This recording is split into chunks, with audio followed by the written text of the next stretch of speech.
अस्सलाम वालेकुम दोस्तों, जैसा कि आपके इल्म में होगा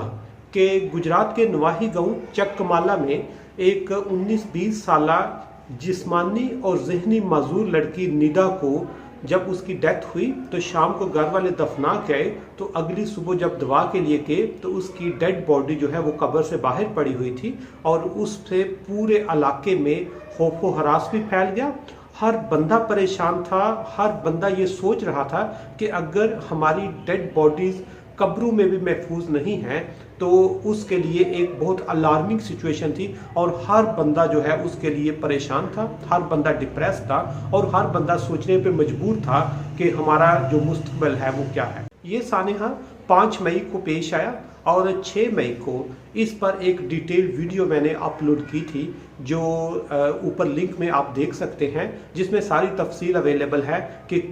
ये जो इंसिडेंट्स है इसकी क्या इम्प्लीकेशंस हो। इस इंसिडेंट के बाद हर तबका फिक्र जो है उसमें मेल हूँ या फीमेल, कम उम्र के लोग हूँ या ज़्यादा उम्र के लोग हूँ या वो लोग पाकिस्तान में रह रहे हूँ या पाकिस्तान से बाहर, उनके लिए एक परेशानी थी। और यही परेशानी मेरे साथ भी लाहक थी कि जब से ये वाक़या पेश आया उस वक़्त से मैं इस पे सोच भी रहा था, इस पे काम भी कर रहा था और इस वाक़े के बाद मैंने उनके गाँव को भी कई बार विजिट भी किया, लोगों से मुलाकात भी की। उसके लिए जो इन्वेस्टिगेशन चल रही है उससे भी वो कंसर्न था कि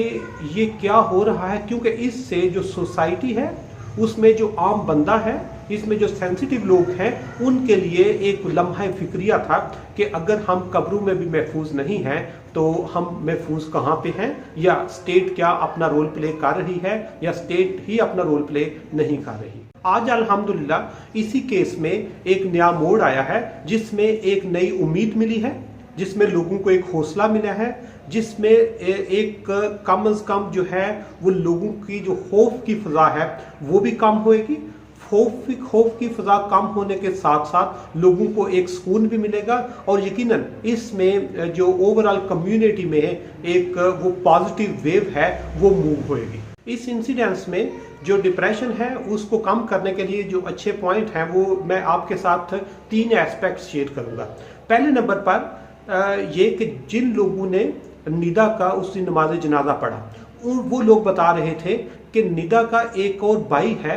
वो भी जवान है, वो भी कुछ 20-24 साल का है और वो भी ज़हनी तौर पर मफलूज है, वो ज़हनी माजूर है और वो ना कम्युनिकेट कर सकता है, ना सोचने समझने की सलाहियत रखता है और वो इतना डिसेबल है कि जिस दिन उसका नमाज जनाजा पढ़ने गए लोग तो वो थोड़ी देर के बाद अपनी बहन को उठा के बिठाता था और सारे कहते थे कि ये अब फोत हो गई है, वो कहता था ये फोत नहीं हुई। वो उसको रेजिस्ट करते थे कि यार ये ऐसा नहीं है, लेकिन उसके दिमाग में ये चीज़, उसके दिमाग को ये आर्डर नहीं मिला अभी तक कि ये फोत हो चुकी है और ना ही वो उसको एक्सेप्ट कर रहा था। उसकी एक वजह ये भी है कि वो ज़हनी तौर पे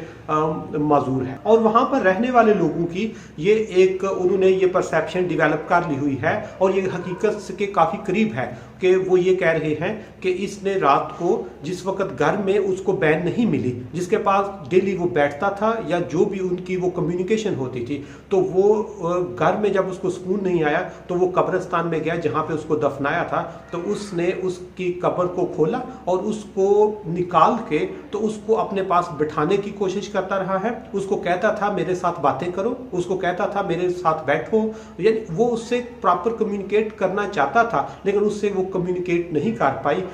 तो ये उसका एक एस्पेक्ट है कि इसके लिए कोई वो आप कह सकते हैं कोई गनौना फेल या कोई खास आप कह सकते हैं ग्रो, इस तरह के कोई साजिशी अनासर मुलव्वस नहीं है। दूसरे नंबर पर जो पुलिस की इनिशियल रिपोर्ट है उसके मुताबिक भी ये चीज़ सामने आ रही है कि जो डेड बॉडी है उसके साथ कोई बद अखलाकी फेल जो है वो भी सरअंजाम नहीं दिया गया, इसलिए और उसमें ये चीज़ें जब आती हैं कि वो इस तरह का नहीं है तो उसमें जो पहला केस है वो और ज़्यादा स्ट्रांग हो सकता है कि उसका जो भाई है वो ही उसके लिए या उसको अपने साथ बिठा के बातें करने के लिए एफर्ट करता रहा है। और इसमें जो डिटेल्ड रिपोर्ट है वो फोरेंसिक रिपोर्ट का वो वेट कर रहे हैं और यकीनन और अल्लाह करे ऐसा ही हो कि जैसा हम सोच रहे हैं फोरेंसिक रिपोर्ट भी उसको ही वेरीफाई करे और हमारे ये जो एविडेंसेस हैं ये और ज़्यादा स्ट्रांग भी हो जाएंगे। जो तीसरा एविडेंस है वो ये है कि जिस तरह आप सबके इल्म में होगा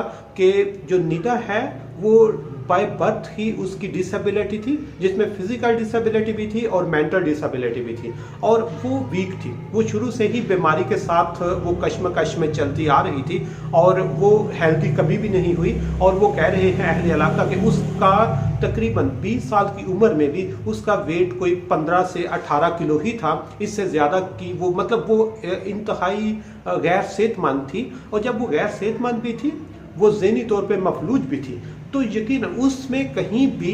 किसी भी इंसान का ये ज़हन एक्सेप्ट नहीं करता कि उसमें कुछ इस तरह का जो आप कह सकते हैं कि गैर अखलाकी जो फेल है या बेहुरमती आप इसको कह सकते हैं, या इस तरह का इनह्यूमन जो इंसिडेंट्स है उसके होने के चांसेस भी बहुत कम है। और जब से ये इंसिडेंट्स हुआ है, लोगों को जब दिखाया जाता है कि ऐसा हुआ है तो लोग मजबूरन यकीन करते हैं, अदरवाइज उनका ज़हन एक्सेप्ट नहीं करता कि एक इस तरह के जो इंसान है उसके साथ उसकी वफात के बाद भी कोई गैर अखलाकी या गैर शरई फेल हो। तो इसलिए कोई भी एक्सेप्ट करने को तैयार नहीं था। तो इसलिए इन 3 एविडेंस की बेस पर हम कह सकते हैं कि इससे कम्युनिटी में एक पॉजिटिव वेव आएगी,